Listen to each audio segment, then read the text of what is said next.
I happen to know enough about the centers of mass and the way the body moves that I can mimic different golfers.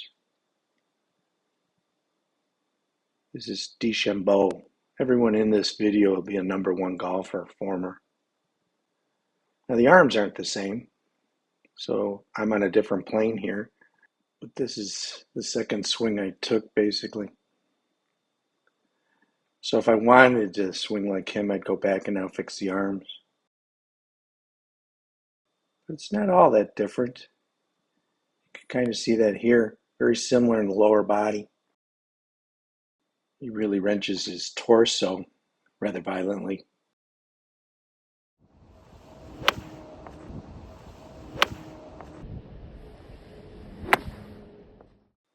I'm showing Ben Hogan here because in the old days, as an athlete, I was taught to move. So I'm getting a lot of momentum with the pelvis drive. So is Ben. A little extra distance.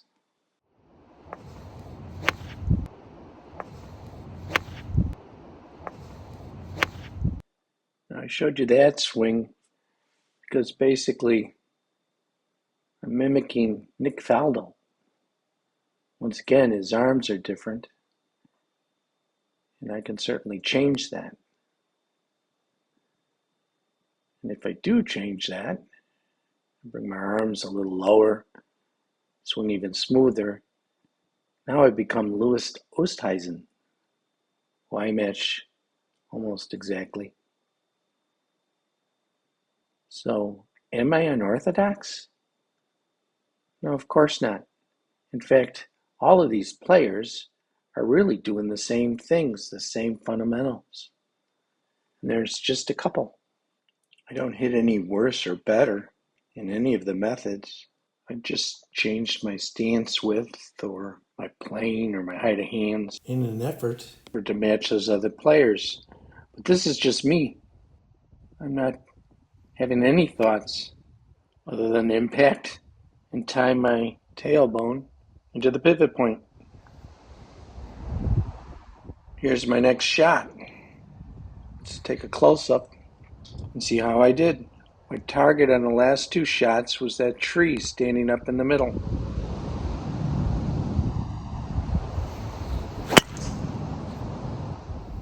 My focus and fundamentals allowed me to hit that tree. Put the club in that position with the butt cap just over your knee, and then bend down with the bent arm, with the palm facing down, and that's your impact position. That's all it is. So I know that, so it doesn't matter how I throw my body around. It's called the hub when you put the butt cap down just above your knee like that. I can connect into it with my tailbone as well over my heel. Now all the points converge. The butt cap, my hand, everything converge. So, I'll get the different looks just because I know that that's my hub. I have to go around that pivot point, and that's what I'm doing. So you end up with a nice, beautiful, smooth swing like Oosthuizen. So it's just that. That's how I'm doing it. And I don't have all the different thoughts and things like that. It doesn't matter. I just know that those are the fundamentals, and everything else is just little tiny things about arm pass and whatever. I know that the only thing that really matters is to get to here and then have that tailbone get over my heel, and now I can do any of the swings. Any of them at all. They're all doing the same thing. They describe it differently, have words different that confuse us. But really, just practice what I'm telling you, and you'll get better. So really all you're doing is using a tool the way it was designed. Here's a 7-iron. It sits on the ground this way. So I know that if I go to the butt cap and have it over my knee here, that's where I have to get for impact for the best result. So I have to lean in like that, okay? So it's nothing earth-shattering, it's just, that's the way the tool's built. So all of those players know how to use the tool. Whether it's driver, whether, it doesn't matter. Lay it down on the ground, you'll see the same thing. You get this butt cap to this point. For instance, Greg Norman used to say he would see at a dress, he would see his right thumb block his toe. So he was in the same position all the time. And once you're here, you'll notice everything just works perfectly. The rest of it, all of those gyrations, you know, throwing the pelvis like that, or twisting real hard, it's really just not necessary. If you can learn to get speed from your right hand, which is once again in front of you, like this, they activate the last two fingers because that activates the tendons here out the outside of your arm so that you can pull in the elbow towards the center. So everyone's dropping it into the same slot, same plane. And that allows you then to simply straighten your arm out. If you hold tight with these two fingers, that lights up the tendons in your arm here. You can feel it on the outside. And that allows you to better pull your elbow in, plus the forearm up like that. Also puts the elbow in, see?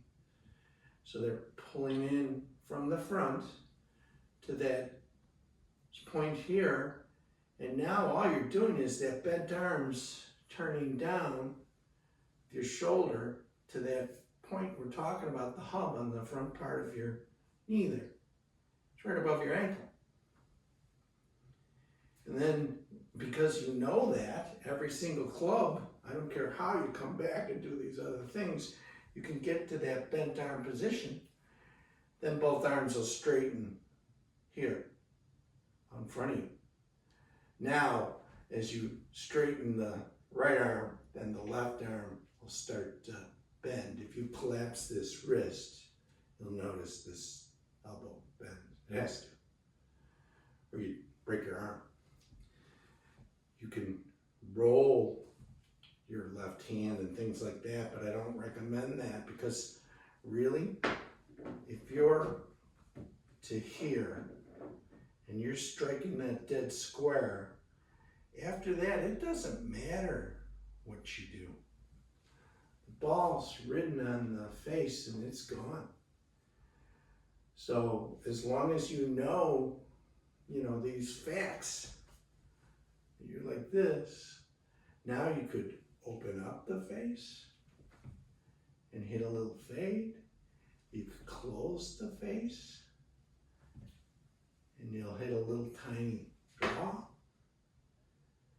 So it's subtle little things, but that's not what really matters. What matters is simply to learn, as Ben Hogan taught, get to here.